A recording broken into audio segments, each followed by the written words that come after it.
O artigo 3 da Resolução CONAMA 362 determina que todo óleo lubrificante usado ou contaminado deve ser re-refinado, pois se usado como combustível, prática que ainda é muito comum, lança na atmosfera metais pesados e gases altamente cancerígenos. Hoje, o Negócios da Amazônia acompanha a fabricação de óleos lubrificantes feitos a partir deste processo. No primeiro bloco, você viu que ao chegar aqui o Oluc passa por uma série de testes. E agora, vamos saber quais são eles e as suas finalidades. Todo óleo lubrificante usado ou contaminado, que é a determinação Oluc, que chega na empresa Eternal, ele passa por uma batelada de testes para verificar se esse óleo pode ser refinado ou não, se ele tem possibilidade de refino. O que seria isso? A gente verifica se ele sabonifica ou não. Se ele sabonificar, ele não é adequado ao refino. Ele foi contaminado anteriormente no ponto de coleta. Então, o que seriam os contaminantes que poderiam atrapalhar esse processo de refino? Seriam óleos vegetais, seriam um excesso de água muito grande. Então seriam vários contaminantes, principalmente o óleo vegetal, que é o maior contaminante do óleo lubrificante.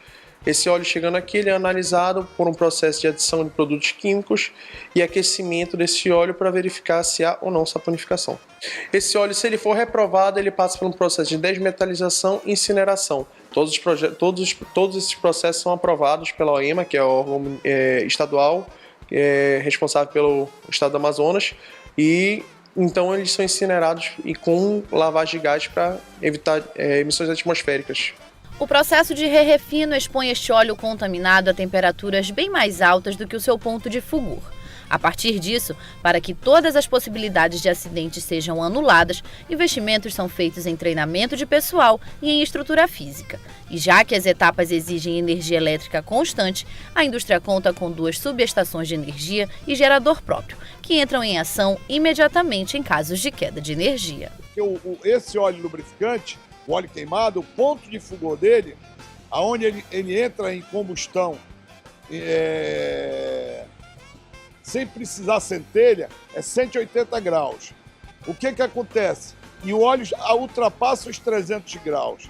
Só que ele está num recipiente totalmente fechado, de uma, vamos dizer assim, de uma proteção muito grande, vamos dizer assim, a chapa desse recipiente é muito grossa e você tem uma coluna de vácuo, fazendo vácuo constantemente nesse recipiente para que não tenha oxigênio.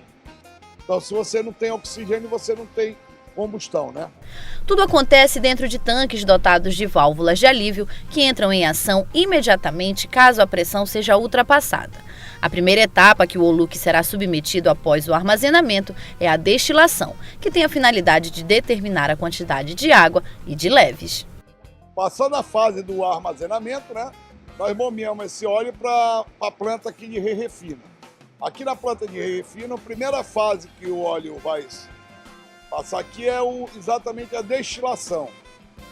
Depois da destilação, nós vamos atingir a temperaturas acima de 300 graus, onde nós vamos fazer o craqueamento desse óleo. O que é o craqueamento? É destruir através de alta temperatura os polímeros, aditivos velhos, tudo que, vamos dizer, que está contaminando esse óleo. Saindo dessa fase do craqueamento, nós já vamos para a fase da sulfonação, onde ele vai receber um banho de ácidos para fazer o processo de acelerar o processo de decantação. Então, passando pela fase de sulfonação, nós temos 8 decantadores, que é para dar tempo de esse óleo descansar e sentar, digamos, separar todas as partículas sólidas que existem nesse óleo.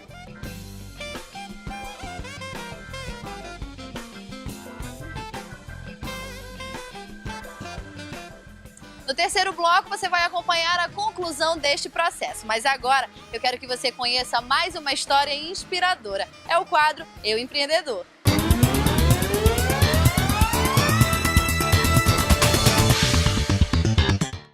A água de coco é uma bebida natural e seu consumo é altamente recomendado por médicos e nutricionistas, principalmente em uma região de temperatura elevada como a nossa.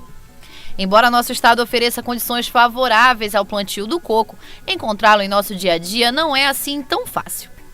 Foi pensando nisso que 3 jovens empreendedores vindos de uma família que já comercializava coco em Manaus resolveram apostar em uma maneira de facilitar o consumo deste produto tão saudável. Olha, a ideia surgiu a partir mesmo dos clientes, porque eles vinham com a garrafa e procuravam levar para casa sem ter a necessidade de levar o lixo para casa. A partir daí a gente começou a ir atrás de garrafa e começou a envasar para beneficiar o que o cliente queria, era não levar esse resíduo, ser mais prático. Após passarem por uma análise prévia, os cocos seguem um rigoroso processo de higienização, etapa importante para garantir a qualidade do produto final, desenvolvida ao longo dos 3 anos que o produto tem no mercado e que exigiu muita pesquisa e estudo por parte da pequena empresa. Dizer que sempre foi assim, não foi, porque como a gente não sabia como era o processo, então a gente primeiro abria direto do coco, ia botando na jarra e na jarra direto para a garrafa. A gente não tinha noção de temperatura, de que tinha que tirar aquele pozinho que fica da casca, então foram coisas que com o tempo a gente foi aprendendo. E a higienização veio, já está com 1 ano e meio mais ou menos, que a gente começou a ter essa higienização dos cocos, com um processo de sanificação, com cloro, tudo direitinho, a retirada dos resíduos, veio a partir de 1 ano e meio para cá, que foi a partir de estudos, já que a gente está fazendo com o tempo. A água de coco natural envasada é um produto que chama a atenção do consumidor e pode ser considerado uma ideia inovadora. Mas o fato de não ter concorrentes diretos pode não ser tão favorável como parece. Dificulta mais do que beneficia, porque a gente não tem legislação própria, então a gente tem que buscar em outras cidades, outros estados, como que se faz o processo, como é a legislação, de que forma que a gente tem que se legalizar direitinho para não ter esse erro, porque como que a gente vai se basear numa coisa que não existe? Então a gente procura a Embrapa, procura o Sebrae, procura outras empresas e assim a gente vai conseguindo caminhar nessa jornada.